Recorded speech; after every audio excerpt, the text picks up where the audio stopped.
A police officer with a racist attitude attacked a black man jogging, suspecting him of being a burglar based solely on a vague report about a suspicious person. The officer's aggression didn't stop at words. He resorted to using force to handle a situation he deemed suspicious. The crowd watched in silence, some recording the tense moment on their phones. But no one dared to speak up. The situation seemed hopeless until the black man unexpectedly pulled out a gleaming FBI badge. This dramatic turn of events left the officer stunned, his face pale with shock as the truth came to light. This confrontation is not just the story of a man bravely standing against injustice in the moment.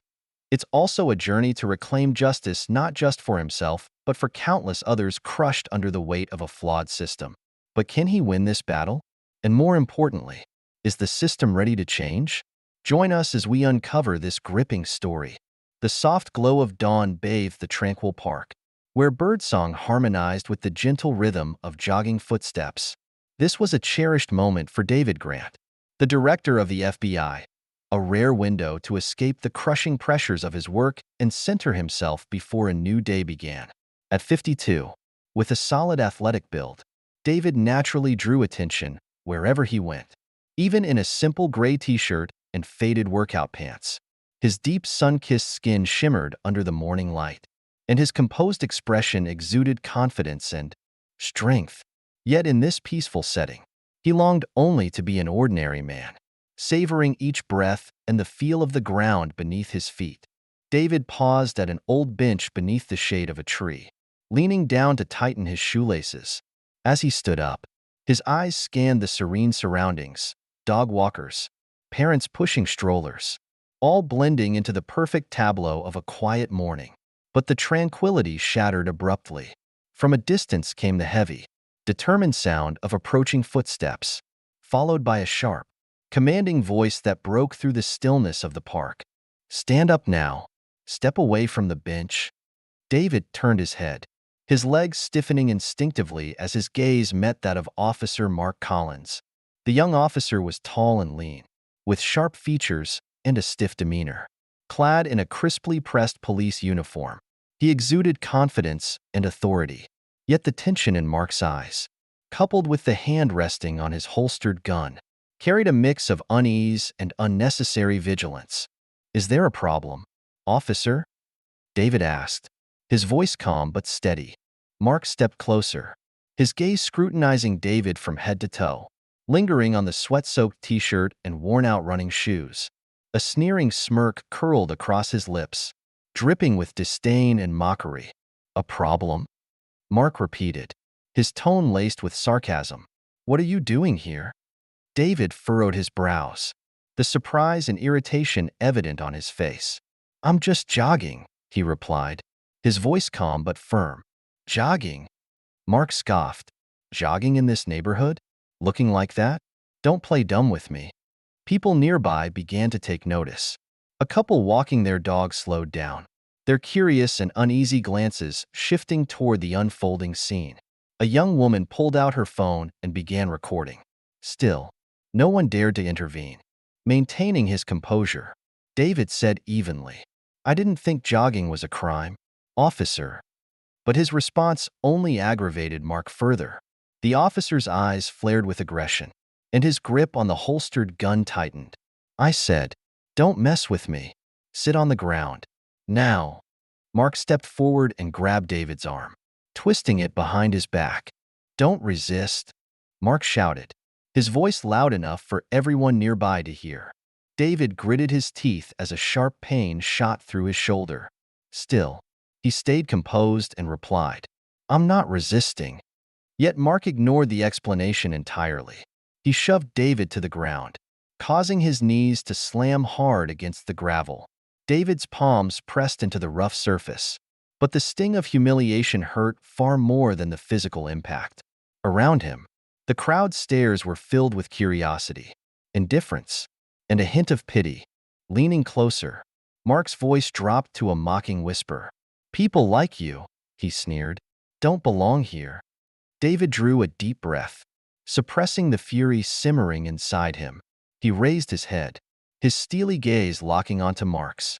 His voice, low but razor-sharp, cut through the tension. "Officer, you're making a very big mistake." Mark let out a derisive laugh, his eyes brimming with contempt. "A mistake," he scoffed. "Don't flatter yourself. I'll show you who's in charge here." But Mark had no idea that the man before him was far from ordinary, and what he was about to face would shake the very foundations of the career he clung to so tightly. David could feel Mark's contemptuous glare and the mounting pressure from the gathering crowd. His hands remained pressed against the gravel, but he refused to let humiliation take root in his heart. Slowly, he lifted his head, his eyes piercing like daggers as they met the young officer's gaze. "Stay right there," Mark barked, his hands still gripping the gun handle as if ready to confront a significant threat. But behind the officer's fiery demeanor, David detected a flicker of doubt, unease he could not entirely conceal. Maintaining his calm but authoritative tone, David said, "Officer Collins, this is your final warning. You're making a serious mistake." Mark hesitated for a moment, his composure faltering as David addressed him by name. A brief flash of uncertainty crossed his face, but he quickly masked it with a hardened expression. "A mistake?" Mark repeated, his laugh hollow and scornful. "Don't think I don't know what you are. A suspicious jogger in this neighborhood? Don't make me laugh." Rising slowly, David ignored the throbbing pain in his shoulder, dusting the dirt off his knees and palms with deliberate, measured movements. His composure only heightened Mark's unease. Though the officer tried to maintain control, David's steady demeanor was disarming. Without a word, David reached into his sweatshirt pocket. Instantly, Mark stepped back, his hand gripping his gun. His voice rang out like a command. "Stop! Don't do anything stupid." "Relax, officer," David replied, his gaze steady. "I'm not pulling out anything that can hurt you."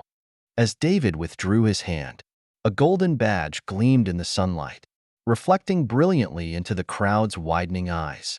A few gasps echoed, and the young woman's phone zoomed in to capture every detail.